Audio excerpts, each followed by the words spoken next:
What's going on? What's going on? Welcome back to my channel, Earshaw Graphics. Yeah, I want to go over exposure time and screen burn-in. Basically, it's more about exposure. It's basically about exposure time and how the motion works according to the timing. The timing with the light source. And so when it comes, I know I had talked about this probably a few months ago, but I got a lot of new viewers now, so I want to go over that again because that's kind of important. I know a lot of people, they probably struggling with the exposure time. I know I did until I finally figured it out, especially with the halftone artwork. But I just want to say there's no really standard time for exposure time because everyone has different types of light, different types of exposure units. So it depends on what type of light you use. It depends on how far away the artwork is from the light source, whether it's 45 inches or 12 inches.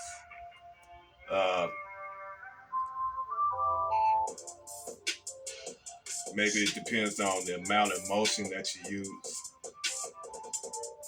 And that's mainly it right there. And also when you do your washout, the reaction of your washout, however your washout reacts, is because of your exposure time. Did you overexpose, or did you underexpose, or did you expose it just right? So when it comes to rinsing your design, to get your design to come through the screen, it should take you no more than probably a couple of minutes. But if you're struggling, having a hard time,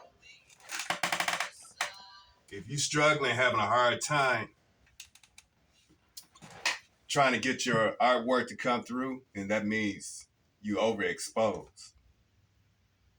Too much light has gotten to the artwork. And so what you want to do is you want to shorten your exposure time.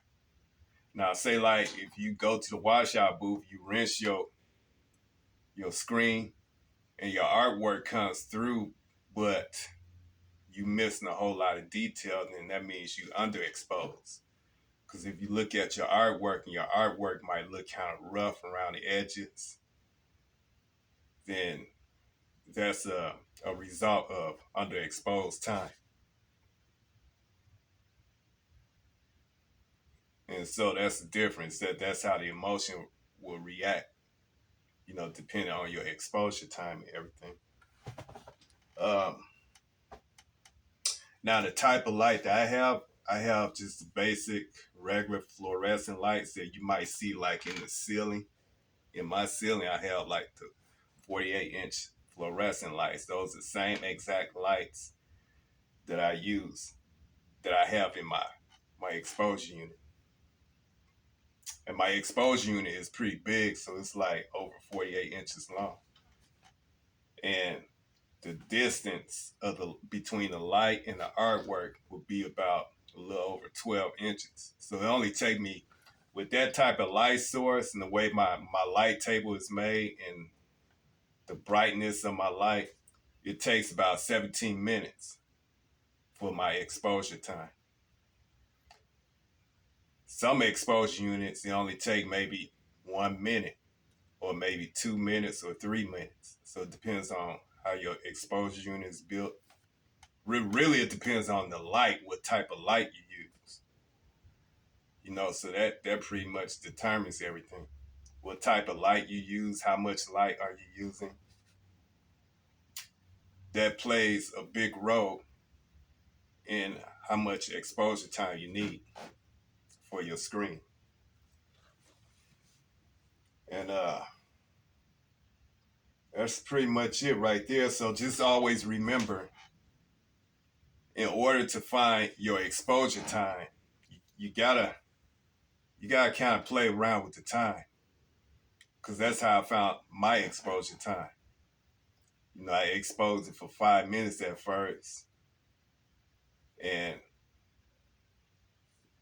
I realized my exposure time wasn't long enough, so I did it again for 7 minutes. Then I did it again for 9 minutes, and then I did it for 20 minutes. Then I had to bring it back down to 17 minutes. Hold on for a minute.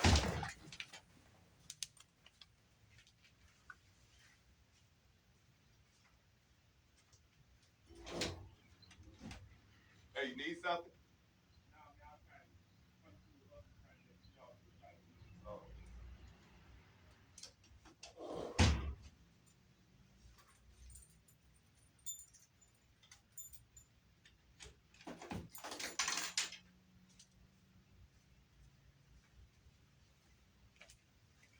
Yeah, sorry about that. All right, but man, I forgot what I was saying. But anyway, oh yeah, finding your exposure time. You just gotta keep working with the exposure unit.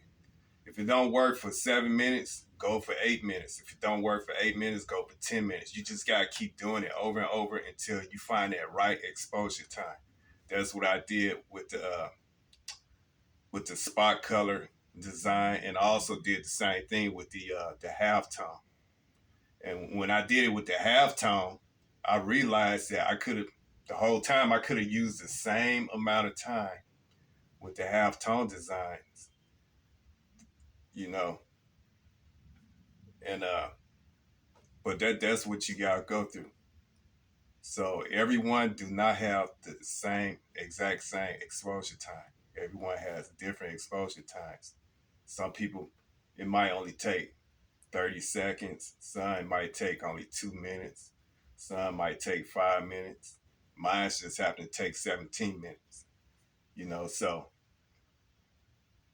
that's pretty much it. Now they do have something called, they have some type of exposure calculator. That's something that I never used before, but I'm gonna be looking into that a little bit more.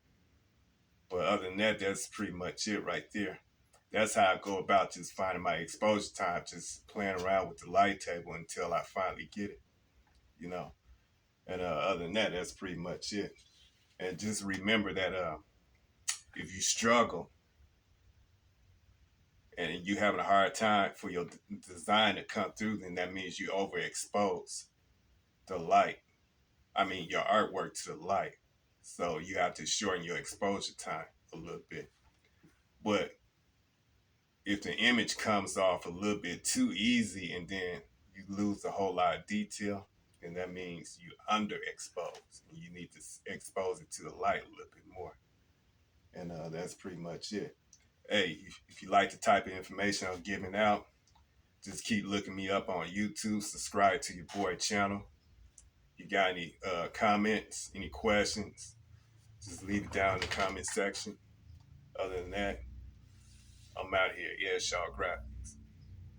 Don't forget to subscribe. Subscription is for free. So once you become a member, subscribe member, every time I post a video like this, you should get some kind of notification. Always make sure your notification is on. That way you'll be notified every time I post a new video. All right, now, yeah, Shaw Graphics. I'm out of here.